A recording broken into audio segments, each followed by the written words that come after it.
بسم اللہ الرحمن الرحیم۔ رمضان المبارک اور روزوں کی مناسبت سے چند اہم مسائل اور ضروری چیزیں ہیں آپ کے ساتھ ڈسکس کرنے لگے ہیں۔ سب سے پہلے نمبر پہ تو یہ یاد رکھیں کہ روزہ ہر مسلمان عاقل بالغ کے اوپر فرض ہے۔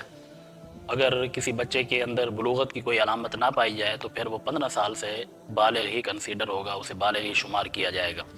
مگر اس کے ساتھ ساتھ کچھ لوگ مستثنیٰ ہیں کہ وہ مسلمان بھی ہوں، عاقل بھی ہوں، بالغ بھی ہوں، پھر بھی ان کو استثناء حاصل ہے کہ وہ روزے رمضان میں نہ رکھیں بلکہ بعد میں قضا کر لیں، وہ کسی عذر کی وجہ سے۔ پہلا عذر تو ہے سفر۔ کوئی آدمی اگر حالت سفر میں ہے تو اس کے اوپر بھی روزہ رکھنا رمضان کے اندر ضروری نہیں ہے، فعدۃ من ایام اخر، وہ بعد میں قضا کرے گا۔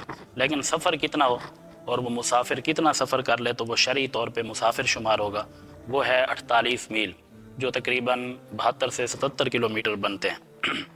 اسی طرح وہ مریض بھی مستثنیٰ ہے جس کو کوئی تجربہ کار ڈاکٹر کہہ دے کہ روزہ رکھنے سے بیماری بڑھ جائے گی تو وہ بھی روزہ بعد میں قضا کر سکتا ہے۔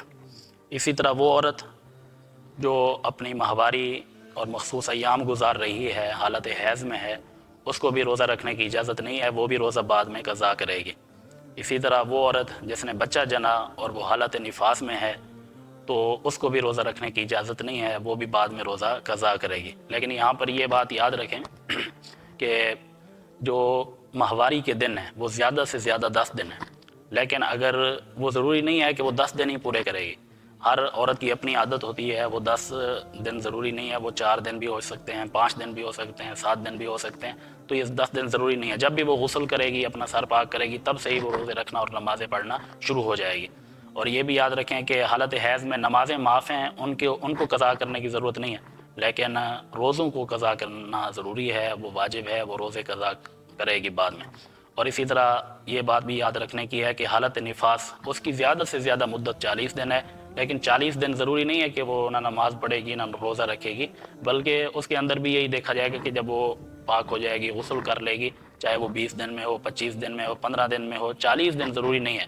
ہمارے ہاں جیسے یہ مشہور ہے کہ 40 دن پورے کرنے ہیں، یا اگر ماہواری کے ایام ہیں تو 10 دن پورے کرنے ہیں، ایسے نہیں ہے۔ وہ زیادہ سے زیادہ ہے کہ 10 دن ہو جائیں پھر بھی وہ خون نہیں رک رہا تو پھر وہ استحاضہ اور بیماری کا خون ہے، پھر اب وہ روزے بھی رکھے گی، نماز بھی پڑھے گی۔ اسی طرح اگر 40 دن سے اوپر ہو گیا نفاس کے اندر تو پھر بھی وہ روزے بھی رکھے گی اور نمازیں بھی پڑھے گی، وہ اب نفاس کا خون نہیں ہے، وہ بیماری کا خون ہے۔ اچھا، وہ مریض جس کو ٹھیک ہونے کی کوئی امید نہیں ہے، جس کو پتہ ہے کہ اب میں نے ٹھیک نہیں ہونا اس بیماری سے، یا کوئی بہت بوڑھا شخص ہے، تو پھر وہ ہر روزے کے بدلے میں فدیہ دے گا۔ ہر روزے کا فدیہ کتنا ہے؟ وہ ایک صدقہ فطر کی مقدار ہے۔ تو اگر 30 روزے ہیں تو جتنا 30 آدمیوں کے اوپر صدقہ فطر واجب ہوتا ہے، اسی طرح پھر وہ 30 روزوں کا صدقہ فطر دے گا، اور صدقہ فطر اپنی استطاعت کے مطابق دینا ہے۔ وہ اگر کم اس کی مالی حیثیت ہے تو وہ گندم کے ساتھ دے گا، 1.25 سیر ہے، تقریباً 2 کلو۔ اگر تھوڑا اس سے بڑھ کے مالدار ہے تو پھر وہ جو کے ساتھ دے گا، 3.5 کلو۔ اگر اس سے مزید اللہ نے اسے مالی استطاعت اور وسعت دی ہے تو پھر کھجور کے ساتھ دے گا، وہ بھی 3.5 کلو۔ اگر اور زیادہ مالدار ہے تو پھر وہ کشمش کے ساتھ دے گا، وہ بھی 3.5 کلو، اس کی جتنی قیمت بنتی ہے۔ تو صرف اس کے اندر گندم ہے 1.25 سیر جو تقریباً 2 کلو بنتی ہے، باقی تینوں چیزیں جو ہیں، جو ہے، کھجور ہے، کشمش ہے، وہ ہے 3.5 کلو۔ تو اس کا آسان طریقہ یہ ہے کہ مارکیٹ میں جائیں، اس کا ریٹ پوچھیں کہ جو اعلیٰ اور اچھی قسم ہے اس کا ریٹ کیا ہے، اور حساب لگا لیں کہ 3.5 کلو کی قیمت کتنی بنتی ہے۔ اگر گندم کے اعتبار سے دینا چاہیں تو پھر بھی ٹھیک ہے، لیکن اولا افضل اور اعلیٰ یہ ہے کہ اعلیٰ چیز کے ساتھ دیں تاکہ غریب کا اور مسکین کا بھی فائدہ ہو اور اس کو بھی کچھ رمضان کے فوائد حاصل ہو جائیں۔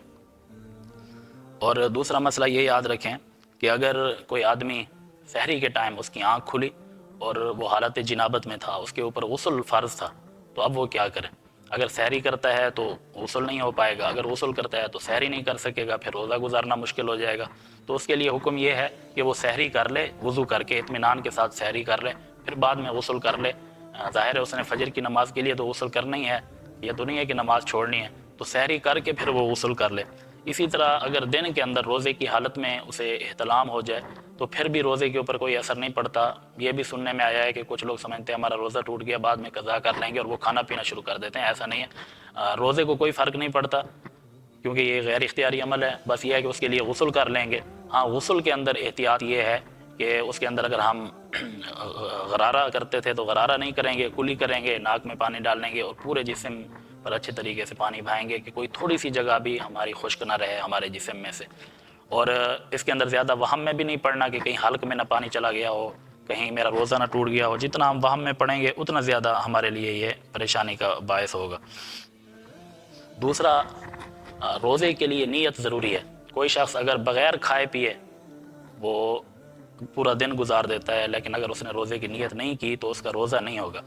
اور نیت کے لیے کیا ہے, تو یہ بات یاد رکھیں کہ صرف روزہ نہیں بلکہ تمام عبادات, چاہے وہ حج ہے, چاہے وہ نماز ہے, چاہے وہ زکوٰۃ ہے, جتنی بھی عبادات ہیں ان کے اندر نیت ضروری ہے. اور نیت صرف دل کے ارادے کا نام ہے, اس کے لیے زبان سے کچھ کہنا, الفاظ ادا کرنا کوئی ضروری نہیں ہے. تو روزے کی نیت کے لیے بھی دل کا ارادہ ہی کافی ہے, اس کے لیے کوئی الفاظ مخصوص حدیث سے ہمیں ملتے بھی نہیں ہیں. ایک مشہور دعا ہے کہ وَبِصَوْمِ غَدٍ نَوَيْتُ مِنْ شَهْرِ رمضان, لکھی ہوتی ہے مختلف کیلنڈرز کے اوپر, لیکن وہ کسی صحیح حدیث سے ثابت نہیں ہے, وہ بس عربی کے الفاظ ہیں, حدیث میں نہیں ملتی. تو سحری کی کوئی مخصوص دعا ثابت نہیں ہے. کوئی بھی دعا آپ کر لیں, دل میں ارادہ کر لیں کہ بس میں نے آج اللہ کی رضا کے لیے روزے کی نیت کی, یا روزے کی نیت کرتا ہوں, یا آج میرا روزہ ہے.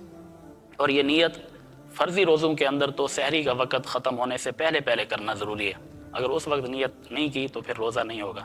لیکن نفلی روزوں کے اندر یہ اجازت ہے کہ وہ نصف النہار تک, زوال کے وقت تک, اگر اس نے روزے کے منافی کوئی کام نہیں کیا, کچھ کھایا پیا نہیں ہے, تو اس کو اجازت ہے کہ پھر وہ زوال سے پہلے پہلے نیت کر سکتا ہے, 12 ساڑھے 12 بجے تک تقریباً.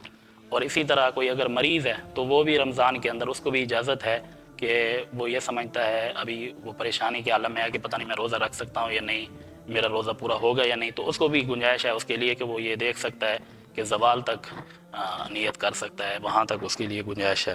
باقی افطار جب ہم کریں گے تو افطار میں جلدی کرنا افضل ہے, اور سحری میں تاخیر کرنا افضل ہے. جو ہی افطار کا ٹائم ہو ہم افطار کرنا شروع کر دیں. اور اس کے لیے جو دعا ہے حدیث میں ملتی ہے سنن ابی داود میں, اللہم انی لک صمت وعلی رزقک افطرت.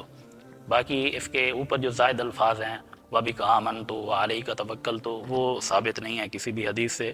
بس اتنی دعا ہے اللہم انی لک صمت وعلی رزقک افطرت. پھر افطار کر لینے کے بعد یہ بھی ثابت ہے کہ آپ صلی اللہ علیہ وسلم یہ دعا پڑھتے تھے, ذہب الظما وابتلت العروق وثابت الاجر انشاءاللہ, کہ پیاس چلی گئی, رگیں تر ہو گئیں اور اجر ثابت ہو گیا انشاءاللہ. اور اس کے علاوہ یہ بھی یاد رکھیں کہ انجیکشن وغیرہ لگانے سے بھی روزہ نہیں ٹوٹتا, روزے کو کوئی فرق نہیں پڑتا. کسی قسم کا بھی انجیکشن ہو, چاہے وہ دوائی کے لیے ہو, خون ٹیسٹ کے لیے ہو, کوئی بلڈ لینا ہو, تو کوئی روزے کے اوپر کوئی فرق نہیں پڑتا. اسی طرح آنکھ میں سرما اگر کسی نے ڈال لیا اس کے لیے بھی کوئی مسئلہ نہیں ہے, روزے کو کوئی فرق نہیں پڑتا. آنکھ میں دوائی ڈال لی تب بھی کوئی فرق نہیں پڑتا, روزہ نہیں ٹوٹے گا. اسی طرح سر کے اوپر تیل لگایا, تیل کی مالش کی جسم پر یا سر پر, تو روزے کے اوپر کوئی فرق نہیں پڑے گا. ہاں, کان کے لیے یہ ہے کہ اگر کان میں ہم ایسی دوائی ڈالتے ہیں, کوئی مرہم ٹائپ ہے, کوئی بہنے والی نہیں ہے, لیکوئڈ نہیں ہے, تو اس سے روزہ نہیں ٹوٹے گا. لیکن اگر وہ لیکوئڈ ہے تو کان میں وہ دوائی ڈالیں گے تو اس سے روزہ ٹوٹ جائے گا. آنکھ میں ڈالنے سے نہیں ٹوٹے گا, کان میں اگر اس طرح کی دوائی ڈالتے ہیں تو اس سے روزہ ٹوٹ جائے گا. اس طرح کچھ ایسی چیزیں ہوتی ہیں جو غیر اختیاری طور پر ہمارے منہ میں چلی جاتی ہیں, جیسے غبار وغیرہ ہے, کوئی مکھی وغیرہ, کوئی بندہ نگل گیا پتہ نہیں چلا تیزی سے, تو اس سے بھی روزے پہ کوئی فرق نہیں پڑتا, روزہ نہیں ٹوٹے گا. اگر دانتوں کے اندر کوئی ذرہ پھنسا ہوا تھا اور روزے میں وہ داخل ہو گیا, سحری کا ٹائم گزر گیا اور اس نے وہ ذرہ نگل لیا, منہ میں تھا اور منہ میں ہی نگل لیا, تو اس سے بھی روزہ نہیں ٹوٹے گا. ہاں, اگر اس کو نکال کے پھر اگر منہ سے نگل گیا, منہ میں ڈال لیا, تو پھر اس کا روزہ ٹوٹے گا. دوسرا, اگر منہ سے خون وغیرہ نکلتا ہے, کوئی دانتوں سے یا مسوڑوں سے خون نکلتا ہے, تو اگر وہ خون اتنا قلیل مقدار میں ہے کہ تھوک اور جو لعاب ہے وہ غالب ہے اور خون کم ہے, تو پھر روزے کے اوپر کوئی فرق نہیں پڑتا. لیکن اگر خون زیادہ ہے اور لعاب کم ہے تو پھر روزہ ٹوٹ جائے گا. اسی طرح الٹی جو قے آتی ہے وہ بھی اگر غیر اختیاری طور پہ آ جائے, چاہے تھوڑی ہو زیادہ ہو, اگر وہ غیر اختیاری طور پہ آ جائے تو روزے پہ کوئی فرق نہیں پڑتا. لیکن اگر جان بوجھ کے قے کرتا ہے اور وہ منہ بھر کے ہو, اور منہ بھر کی علامت یہ ہے کہ اس کو آسانی سے وہ روک نہ پائے منہ کے اندر, تو چاہے اس کو واپس نگل لے, چاہے اس کو کر دے, جان بوجھ کے کرتا ہے تو اس سے روزہ فاسد ہو جائے گا, روزہ ٹوٹ جائے گا.